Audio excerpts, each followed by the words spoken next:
Welcome back, troglodytes, to your daily dose of guitar information, the Trogly's Guitar Show. Today, we have a sponsored review and demo by Oaklyn Guitars. You might not have heard of them before because they're a fairly new company. They first started in the year 2020, so, less than a year old at this point. And their basic main goal here is to create unique custom boutique level instruments that are all one-offs in the sense that they're not going to repeat any of these because they put original artwork on each and every single one of these. According to their website, they're trying to create the best handcrafted guitars in the world, dress them up with the original art, and make them accessible to the world. So they reached out to me, let me pick one just to review. I have to send it back afterwards, but they have compensated me for my time making this review. Full disclosure and all that. But let's go ahead and check out an Oaklyn guitar. First off, it looks like we get kind of a rectangular hardshell case that has their logo on it. The Oaklyn logo is actually kind of cool because it's simple, familiar, and unique at the same time. It's basically just a trapezoid, but then they have a little bit of a poke right here, and you're going to see that on pretty much all their guitars as well. Looks like we've got a badge that says Oaklyn on it as well. So let's go ahead and crack this open. This is the one that they named Purple Rain. It's a little bit of a brighter color purple than I was expecting based on their photos, but this is one of their really top shelf level guitars here. They put their heart and soul into this. So this is their 626 body style. It's very easy to remember because that's what Stitch's number is, from Lilo and Stitch. They also make an 818 model. That's more of an S-type guitar. This one, obviously, more so a single cut style, but they've mixed Gibson elements to this with some PRS, with the shaped cutaway right here. And then they kind of got some Minerick going on with these sharp points on the headstock and the bottom of the guitar. So it's a nice matchup of some very familiar concepts that we've seen before, but they've kind of made it unique in this way because, look at this. You have a set neck construction that's just completely scooped out here, so it lets you get all the way up to those upper frets pretty easily, I'd say. It feels very similar to a Les Paul Modern from the Gibson lineup, I would say. And then they've got this giant comfort cut back here. That's quite the comfort cut. Maybe this angle will kind of show you what I'm talking about. That is very, very comfortable if you're playing and standing up. Then other first impressions here, the purple and gold, that's pretty cool. But we have Kobe Bryant. That is the original artwork for this one. It was a tribute to him for what he did for his team and kind of, just a tribute for his untimely death. But that is what makes this particular one unique. So every single one of these is going to have a different artwork on it. So we've got the one that we're looking at today called Purple Rain. These cost $3,499 with a case and a strap. And it was a really tough choice for me because I could pick whichever one I wanted to review. It was between Purple Rain and La Sombra. And just looking at their website, if you were anything like me, you just saw the base color right here and you're like, okay, of course I want the purple one. But then if you go all the way down to the bottom of their website, you can actually start to see that they are natural backs. And that's what kind of sold me on kind of wanting that La Sombra one because I am a big fan of black tops with a natural back inside. But at the end of the day, we don't see enough purple balls out there, so I thought we would give this one a go. But there's also gold ones. They've done a few nice white ones, even a really lime green weird mushroom one. They've got artwork that'll appeal to just about anybody. But you can visit their website, oaklandguitars.com, if you want to browse what else they have within the single cut 626 lineup. But as I was telling you earlier, the 818s, they only have two at this point in time. They've made them cryptocurrency themed because, that's kind of a hot topic right now. And they do actually accept all major payments, including cryptocurrency in Bitcoin and Dogecoin. So who wouldn't want to buy the Doge guitar with Dogecoin? And all these guitars have a limited lifetime warranty. Very similar to other guitar brands. Obviously, if you keep this in a moist, humid environment and something goes wrong, yeah, that's on you. But as far as quality workmanship, if something goes wrong, they will gladly repair the guitar for you. So as far as first impressions here, it feels good. It really does feel very similar to one of those Les Paul Moderns. But you're going to notice, besides the swooped neck, this is a maple neck, and I'm always a big fan of maple necks. And I would say that's a pretty slim feeling neck. I'm sure they could make you a big baseball bat if you really wanted it to, but that's definitely kind of feels like an SG, those wide and thin necks. And then for your inlays here, it's actually abalone on this particular model. That was something else that made me want to go with this one. But it's just their Oaklyn design. So they're like upside down trapezoids essentially until the 12th fret where they flip upside down. So now let's talk about the case. I really think they need to do better on the case because that is very poor fit. That doesn't look like a case that should come with a custom guitar, right? Maybe they can work on that for their future models. Because, I mean, you got to remember, this is a very brand new company. They're looking for feedback as well as advertising. And let's see here. What is this? That's pretty cool. I think other manufacturers should start to do this as well. That's a fantastic idea. The COA is a piece of wood. I love it. That's cool. So they have to take the time to engrave the serial number into it, as well as the model and the day that it was made. This one was made on the 24th of March in 2021. And then they have like the guys that have worked on it, as well as the original artwork, this time by Dante Orpia. And I'm curious where the QR code takes us. Looks like just to the website that shows you the process of the guitar being built. And the specs. You know, that's nice, 60 years down the road and you can't find the specs. Assuming QR codes still work then. So that's pretty cool. And then you get a really, really heavy duty strap. This is kind of like what you get with the Fender custom shops. In fact, it looks almost the exact same, just without the branding. Oh, they have their own branding on it. Nice. That's cool. But to learn more about this beast, let's go ahead and throw it on the workbench and take an individual look at its parts and specs.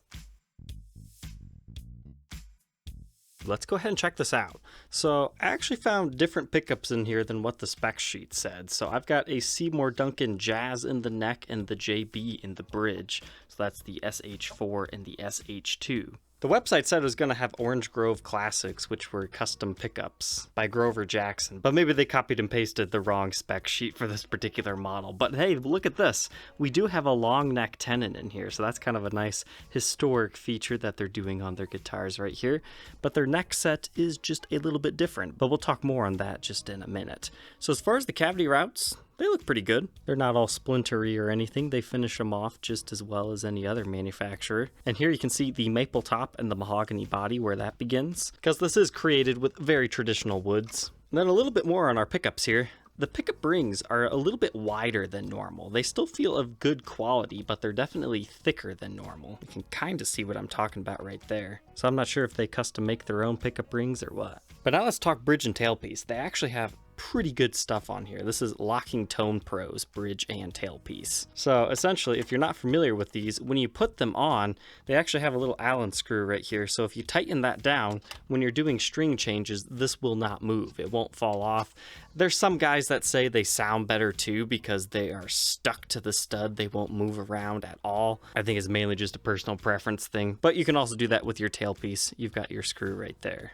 Now let's take a second to appreciate the body. So our toggle switch, kind of PRS in style, they sculpt it out of the body. It's more of an aesthetic thing and to make it not as much in your way when you're picking and strumming, because it does sit down just a little bit further into the body. Now they did that for the controls as well. In my opinion, this feels a little bit crammed. I think they should space them out just a little bit, but maybe that would mess with the whole aesthetics of this guitar. What they really should have done is put basketball knobs on this one, to tie in with the Kobe. But you can see how the carved top on here gets really extreme. And then they have like a German carve right here, how Rickenbackers are all carved up like that. So it kind of comes to, just a point right here, and then it has the exact same thing on the other side. Kind of reminds me of like a crest or a shield.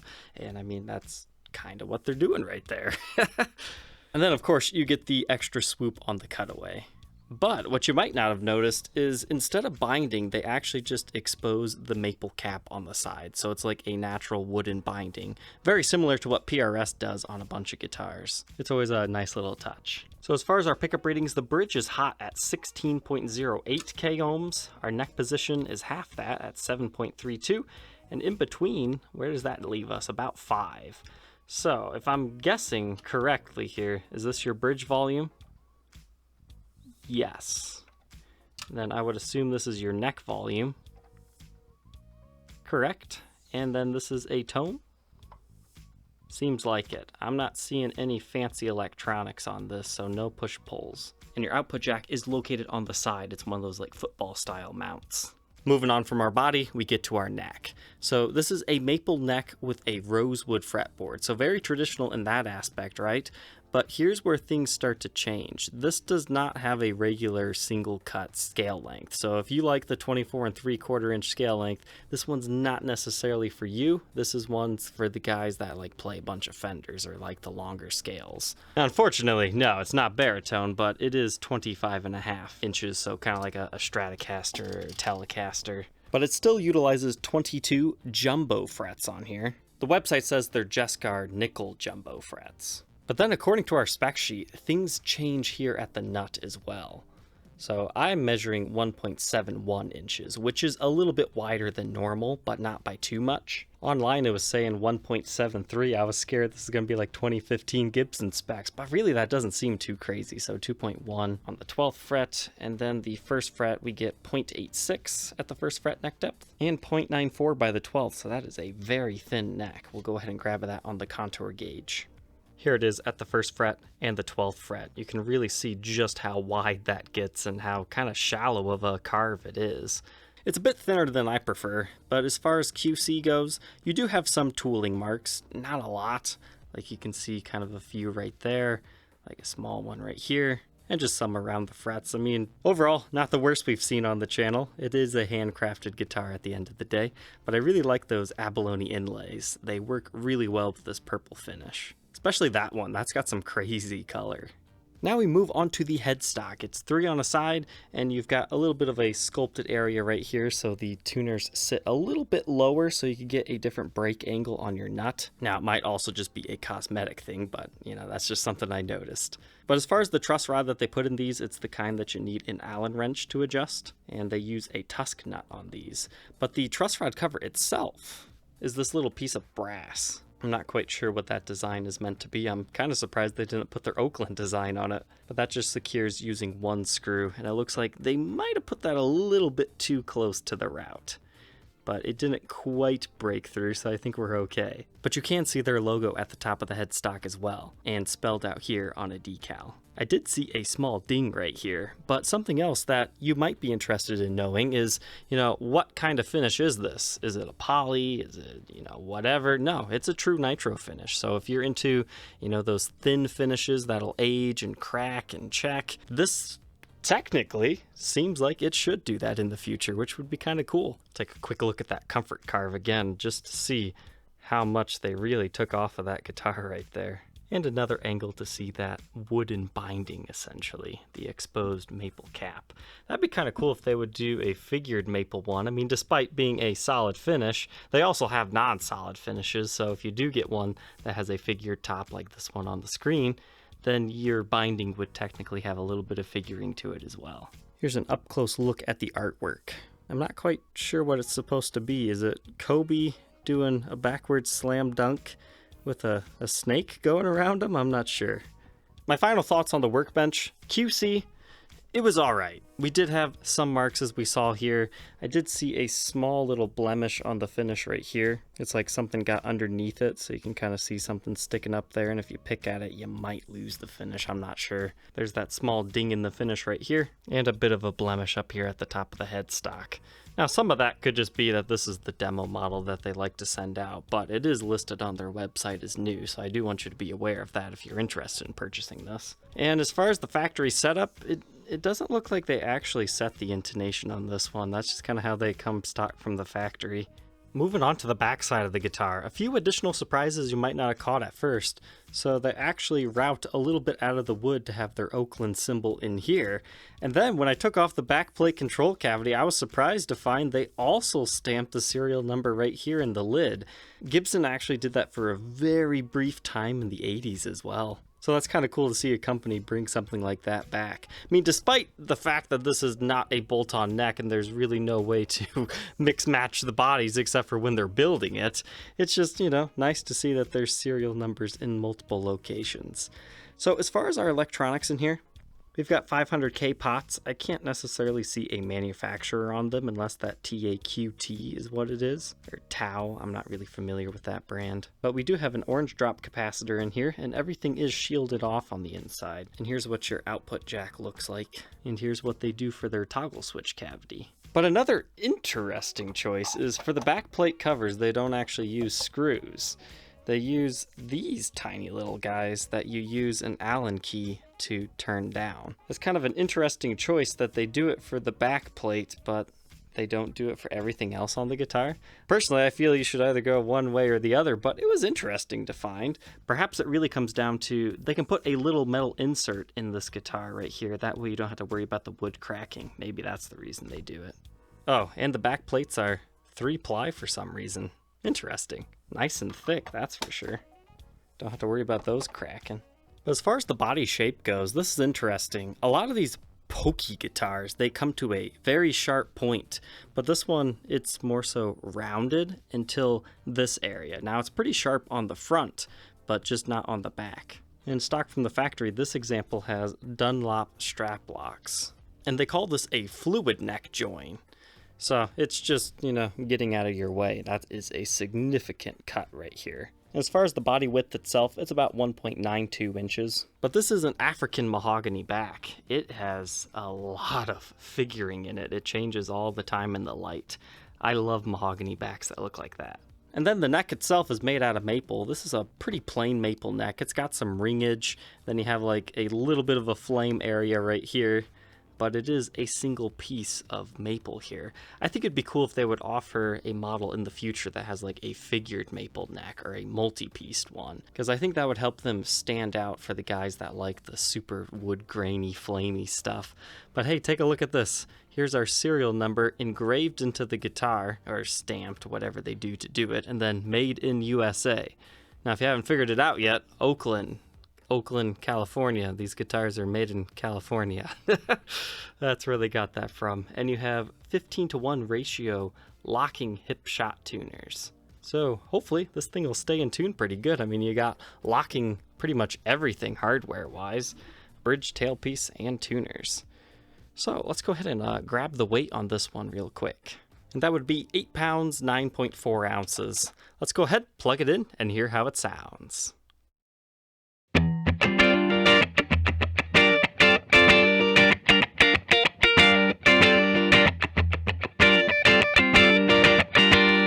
Okay, let's go ahead and run through the tones of this thing. Right away, instantly impressed. I don't know if it's the build of the guitar, the particular Seymour Duncan pickups that they have in here. You know, the last couple of guitars I've demoed, I haven't really been feeling them, but this one, I like it. That's that Duncan jazz in the neck that we're gonna hear right here.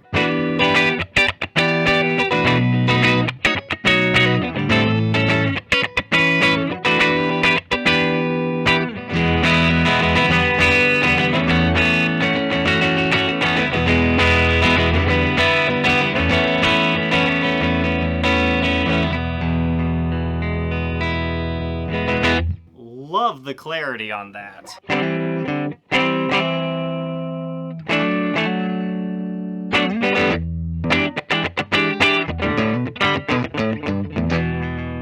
Let's go ahead and switch over to our bridge, the Duncan JB. I've liked these pickups before. We'll see how this one goes.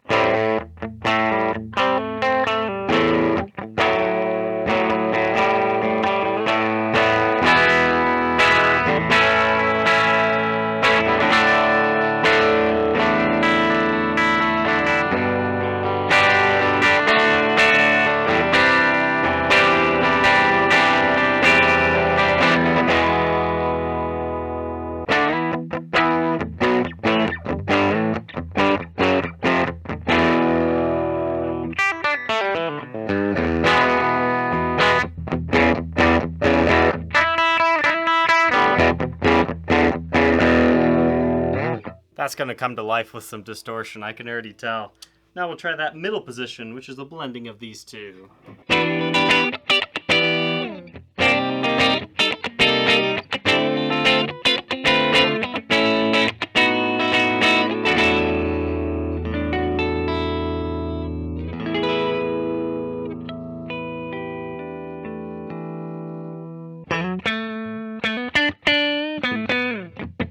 That's interesting. This is that one guitar where I don't really like the middle position because the neck, that's why I like the neck. It has the clarity of the two of them together, but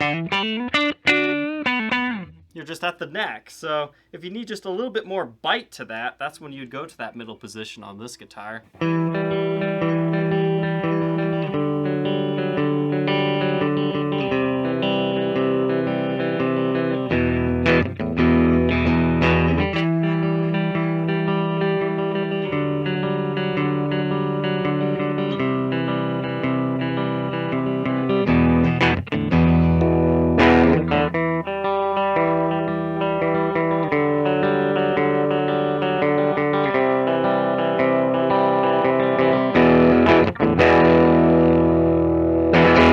Just turning it down from 10 to 7 really changes everything about this. So here it is, the bridge at 10.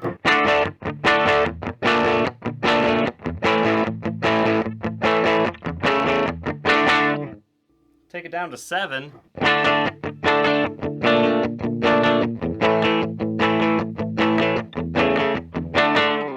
mean, it's not necessarily just the volume, like the whole tone changes. That's especially true on that neck.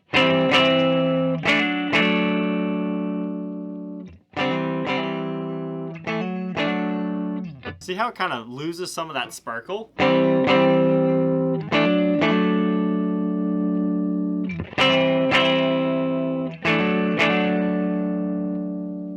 you can really tame that to whatever you need it to be. Let's go ahead and try some distortion.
Yeah, that's a pretty nice sounding guitar. Now, whatever amp you put it through, it'll sound different, obviously, but this pickup set matched with all this other stuff sounds fantastic. I am really impressed with the Seymour Duncan Jazz in the neck position. That just, even on the distorted channel, it's so ridiculously smooth. It's not muddy.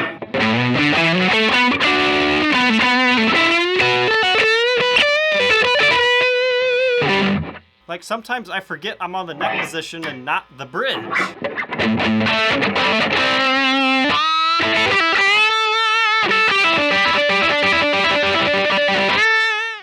Now that we know all about Oaklyn guitars, what are my final thoughts on this thing?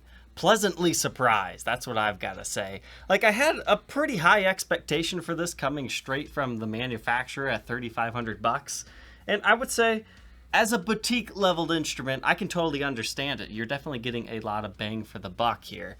I was not in love with the neck profile at first, but now that I've actually sat down and played it a little bit, you know, that whole wide, thin, but yet still rounded, it started to feel right. It also depends what kind of music you're playing. Like if you're playing a traditional way with your thumb on the back of the neck, that is going to be very comfortable. I found like the jazz chords to work really well with that too. And pairing that with this absolutely beautiful neck pickup. Like, that just steals the entire show for this entire thing. Even if you don't want to buy one of these guitars, I would heavily suggest one of those pickups. But the build quality seemed pretty good on this. Now, there's a few QC things that we saw on the workbench. Like, we've got a small chip on the headstock right here. There's a small ding along here. Now, that might just be that they're sending this around as its demo piece, and maybe they won't sell it as brand new anymore. But there was also a small, like, something underneath the finish right here. Like, I feel like if I picked at that, you might end up chipping the finish. I didn't want to mess with that. And maybe this is more so on Seymour Duncan, but there is a dent in our neck pickup already. So I don't know if somebody's playing this and hit it with a metal pick. I don't know, but that was there. Some improvements I would suggest for Oaklyn. Get yourself a nice custom molded case for these guitars, because coming in that rectangle, it just seems a little bit unprofessional. The speed knobs are nice, but they're kind of hard to reach unless you're individually going for these. Maybe try a bonnet style knob. It might not be the look that you guys are going for, but short of spacing these out more, that's what I would personally go for. I think it would be cool to see some binding along the neck at the price point, but honestly, having it unbound, it was kind of liberating at the same time. And I love that side profile view where you can see the rosewood with the maple right there. That was pretty nice. And the last suggestion that I could think of is, if you're gonna ship a guitar with strap locks, maybe include the counterparts with your strap. I just used my regular strap over top of that. But that's about all I would suggest to this company. Very solid guitar. Is there anything you'd like to see them change or do in the future? Let us know down in the comment section. If you're interested in checking out an Oaklyn guitar for yourself, you can visit their website, oaklynguitars.com. This is not an official endorsement for their product. This is a paid review and demo because they wanted to show their product off to the world on my channel. All right, troglodytes, thank you for tuning in today. Don't forget to like, comment, and subscribe, and we will catch you tomorrow on the next episode. Take care.